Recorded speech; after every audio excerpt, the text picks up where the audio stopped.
Alright, we've arrived at the Rose Garden. You can see the Washington Park sign.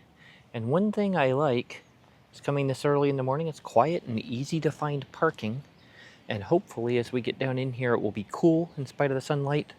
And the lighting should be excellent for the next little while on the roses. So very excited to look around.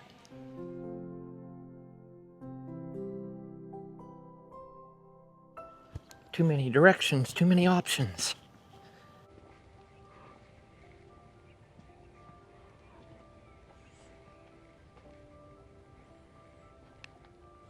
Alright, looking at the color, we were trying to figure it out, and it says it's Celestial Night. And love the form, love the color. A little disappointed when going to smell it, which is something I do not like in a rose. Although that's certainly not this one alone, and it does have a nice fragrance. It's just not as strong as I would prefer.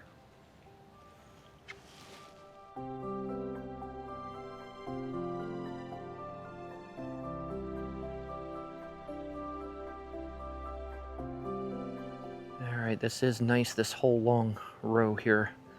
This says Savannah, which I'm assuming is the one that is for warmer climates, which is why I have not tried working with it. Although I do like the form and the fragrance in this one.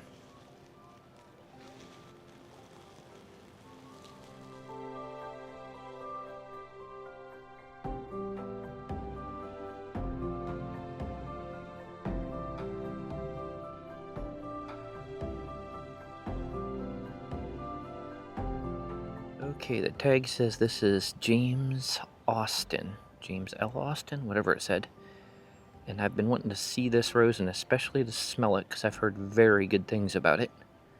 So I'm very glad to walk along this row right here.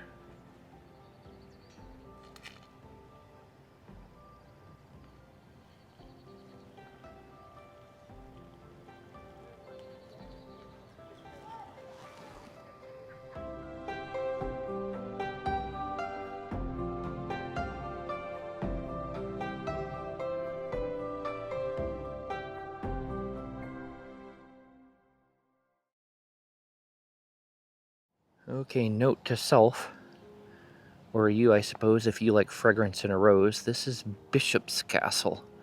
And I was pleasantly surprised when I put my nose up to the rose. It has a pretty strong old rose fragrance. And it looks fairly prolific in bloom and is doing well here anyway, at least in the Portland Rose Garden.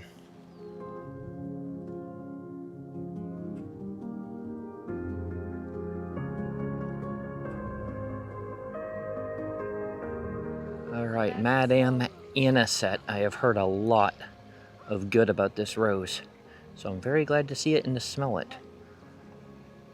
This fragrance is very strong of rose with myrrh. For me, the myrrh is a little too strong. Holly absolutely loves it, so it's probably going to be very much a matter of taste, which it usually is in the instance of myrrh roses. But it does look exquisite.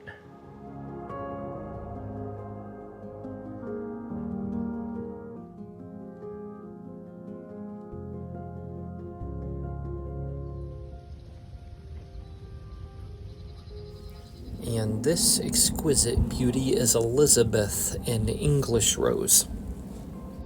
Alright, excited to walk into this section of the garden because last time we were here, I was meeting her to drop off a couple of my roses for testing. So we're going to see if we can find them in here, if they're still blooming. And also look at some of the other roses in testing. This is a great part. If you can see the sign up here, I'll get closer and take a picture of the rose test garden. It's on the sign up ahead. Sweet Love was just beginning to bloom. Only a couple blooms open so far, so in the next few weeks it would be better. Unfortunately, Love's Light had already finished, so I'll insert a few pictures here from our own garden this year.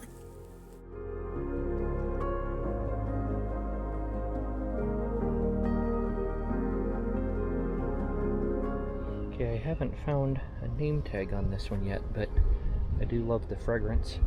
Apparently the bees do too, as I was just watching a bee on the bloom.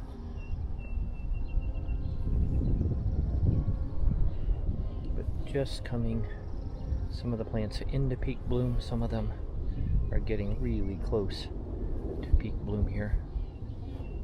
But I really like this one. Alright, here is Silas Marner, I think. Love the fragrance of this rose. I love the form and the color too, so very nice. Some branches are just finishing bloom, but you can see there's others getting ready to just begin bloom. So, but it was good, really good a week or two ago, and probably in another week, so we're kind of right in the middle.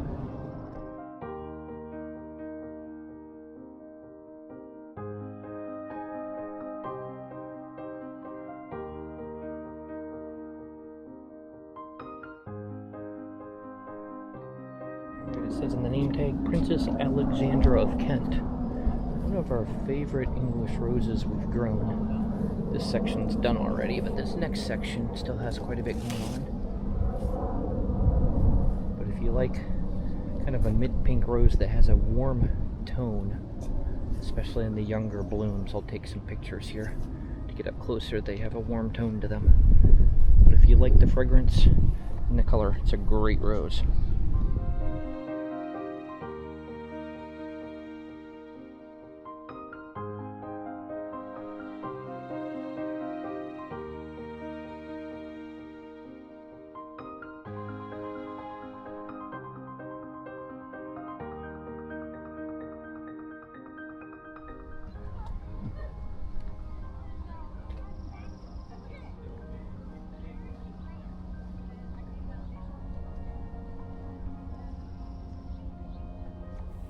And this one is Fun in the Sun. I've had it recommended. Have you grown it? What'd you think?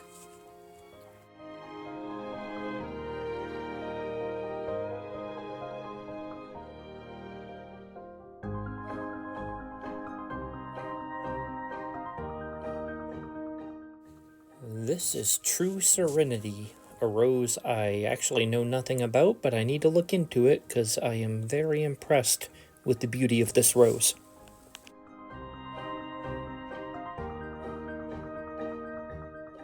Another English rose. This is Carding Mill.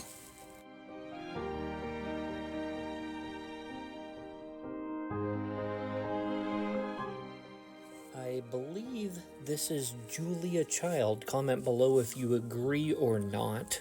I grew this once upon a time and did love it. Maybe I'll have to get this one to work with once again.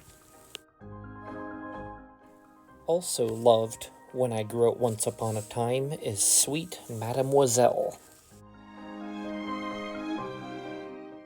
Okay, two yellow English roses to compare. This is The Poet's Wife. If you've grown these two roses and would recommend only one of them, which one would it be? The next one is Vanessa Bell.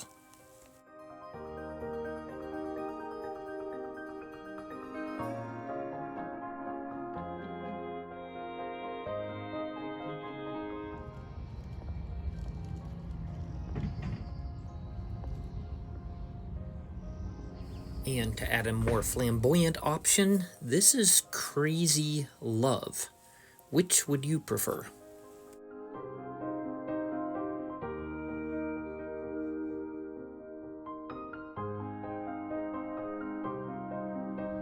Cathedral Bells looks to be in peak bloom, strong myrrh fragrance.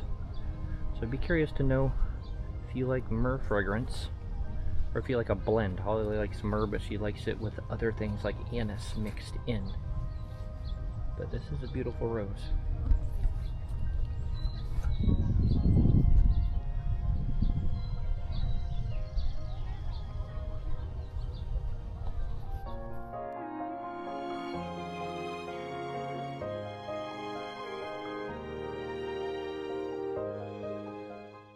I do want to thank you for joining us on this trip to the Portland Rose Garden. I hope you've enjoyed it, and I hope you get to go yourself very soon.